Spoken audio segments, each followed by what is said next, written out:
कहानी की शुरुआत नैली नाम की एक खूबसूरत लेडी से शुरू होती है जो अपनी जिंदगी से काफी हताश लग रही थी क्योंकि उसका पति जॉय कोई काम नहीं करता था। जॉय आलसी और नशेड़ी किस्म का बंदा था। नैली उसे नौकरी ढूंढने को कहती है लेकिन जॉय पर उसकी बातों का कोई असर नहीं होता। जॉय को नौकरी ढूंढने को कहकर नैली काम पर जाने के लिए घर से निकल जाती है। घर की सारी जिम्मेदारी नैली के कोमल कंधों पर थी, जिस कारण वह थोड़े से पैसे कमाने के लिए अलग अलग जगह काम करती थी। 9 बजे से शाम 5 बजे वह एक पब्लिशिंग कंपनी में काम करती और उसके बाद एक बेकरी पर। आज बेकरी जाने से पहले वह अपनी दोस्त मलीना से मिलती है। नैली का मन काफी उदास था। मलीना के पूछने पर वह कहती है कि अब मुझे जॉय से कोई उम्मीद नहीं रही। वह ना तो घर को संभाल पा रहा है और ना ही मेरी जरूरतों को पूरा कर पा रहा है।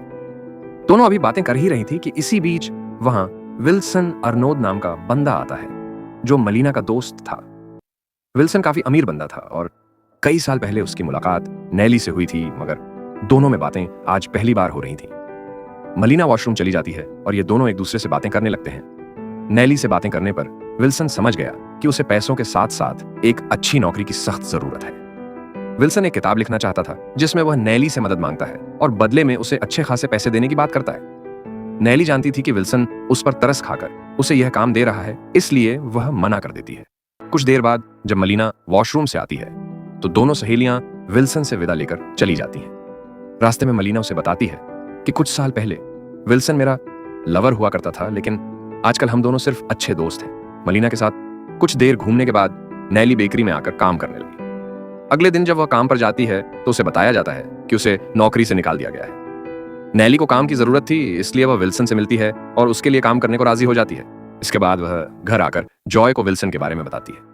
वह बताती है कि विल्सन के लिए एडवांस से ही वह आज का खाना खरीद सकी है। जॉय को यह बात हजम नहीं होती कि कैसे एक अनजान बंदे ने नैली को पैसे दे दी, लेकिन बेरोजगार होने के कारण वह कुछ कह नहीं सकता था। खाना खाते खाते अचानक नैली उससे कहती है कि मैं तुम्हारे खर्चे उठाती उठाती थक चुकी हूं और मैं इस तरह की जिंदगी और नहीं जीना चाहती, इसलिए मैं तुमसे तलाक लेना चाहती हूं। आलसी जॉय उसे रोकने की एक छोटी सी कोशिश करता है, जिससे नैली और दुखी हो जाती है और अगले ही दिन घर छोड़कर चली जाती है। घर छोड़कर वह अपनी सहेली मलीना के घर आ गई ताकि कुछ दिन उनके साथ रह सके। इसके बाद नैली विल्सन से मिलती है। दोनों एक कैफे में बैठे काम की बातें कर रहे थे। देखते ही देखते दोनों में दोस्ती होने लगी। मलीना नैली को बताती है कि विल्सन अपनी बीवी से अलग हो चुका है और वह बड़े से घर में बिल्कुल अकेला रहता है। कुछ दिनों बाद नैली विल्सन के साथ उसके घर में थी। यहां वह विल्सन की किताब टाइप करने वाली थी। नैली के आने से विल्सन बेहद खुश था और वह खुद उसके लिए चाय पानी का इंतजाम करता है। विल्सन ने नैली के लिए हर एक चीज का इंतजाम कर रखा था ताकि उसे काम करने में कोई परेशानी ना आए। नैली मन लगाकर काम करने लगी थी, जबकि विल्सन उसकी खूबसूरती में खोने लगा था।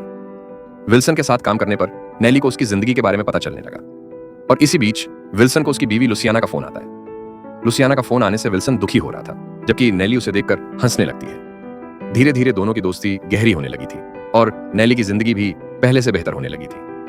मलीना उसके लिए खुश थी क्योंकि अब उसकी दोस्त की परेशानियां कम होने लगी थी। नैली ने अब अपने लिए एक घर भी खरीद लिया था जिसमें वह अकेली ही रहने वाली थी। वह हर रोज विल्सन के घर जाकर उसकी किताब लिखने में मदद करती थी। विल्सन से बातें कर नैली को पता चलता है कि विल्सन शहर का मशहूर जज हुआ करता था। विल्सन ने अपने बारे में तो नैली को सब बता दिया था, लेकिन नैली उसे अपने बारे में कुछ नहीं बताती। जैसे ही विल्सन की आधी किताब पूरी हुई तो नैली विल्सन के कहने पर ज़ेरोन नाम के पब्लिशर के पास आती है ताकि वह विल्सन की किताब पब्लिश कर सके। वह नैली को बताता है कि विल्सन तुम्हारे काम से बेहद खुश है और ऐसी ही बातें करता वह नैली से उसका फोन नंबर ले लेता है। कुछ दिनों बाद जब नैली काम पर आती है तो विल्सन उसकी मुलाकात अपनी बेटी और दामाद से करवाता है। विल्सन की बेटी का नाम ईवा था। ईवा को लग रहा था कि शायद नैली का उसके पिता के साथ चक्कर चल रहा है, लेकिन फिर भी वह नैली से मिलकर बेहद खुश थी क्योंकि विल्सन बूढ़ा हो रहा था और ऐसे में अगर नैली उसके साथ है तो वह उसका ख्याल रख सकती है। अपनी बेटी और दामाद के जाने के बाद विल्सन नैली को बताता है कि मैं अपनी बेटी से तो अक्सर ही मिलता रहता हूँ, लेकिन मैं अपने बेटे से कभी नहीं मिल पाया क्योंकि वह अपनी मां के साथ दूसरे देश में रहता है। दोनों अभी बात कर ही रहे थे कि तभी विल्सन के घर ज़ेरोन का फोन आता है। वो नैली को अपने साथ डिनर पर ले जाना चाहता था। जब इस बारे में नैली विल्सन को बताती है तो वह उदास हो जाता है क्योंकि उसे नैली अच्छी लगने लगी थी, लेकिन वह उससे कह नहीं पा रहा था। विल्सन के यहाँ नेथन नाम का एक लड़का भी काम करता था जो उसकी किताबों की देखरेख करता था। नैली इतनी खूबसूरत थी कि वह उसकी तरफ खींचा जा रहा था और यह बात नैली ने भी नोटिस कर ली थी। रात को नैली ज़ेरोन के साथ डिनर कर रही थी। यहाँ दोनों खूब सारी बातें करते हैं। असल में नैली जिस बेकरी में काम करती थी, ज़ेरोन कभी कभी वहां आता था और वहीं पर दोनों की पहली मुलाकात हुई थी। दोनों एक दूसरे को पसंद तो करते थे, लेकिन दोनों ही मन की बात होठों पर नहीं लाते। अगली सुबह जब नैली काम पर आई तो विल्सन उससे कल रात के डिनर के बारे में पूछता है। नैली भी उसे सब बताती है, जिसे सुनकर विल्सन को जलन होने लगी। वह जानता था कि नैली कभी उसकी नहीं हो सकती, लेकिन फिर भी खुद पर काबू नहीं रख पा रहा था। इसी दौरान विल्सन की पीठ में दर्द होने लगा। यह देखकर नैली उसकी मदद करने लगी। वह जल्दी जल्दी एक सोफे को खाली कर विल्सन को उस पर लिटा लेती है और फिर अपने कोमल हाथों से विल्सन की मसाज करने लगी।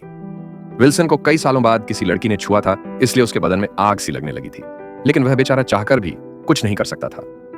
रात होते ही वह भी नैली को डिनर करवाने ले आता है। यह होटल भी महंगा था और विल्सन ने नैली के लिए जो खाना मंगवाया था वह भी काफी महंगा था।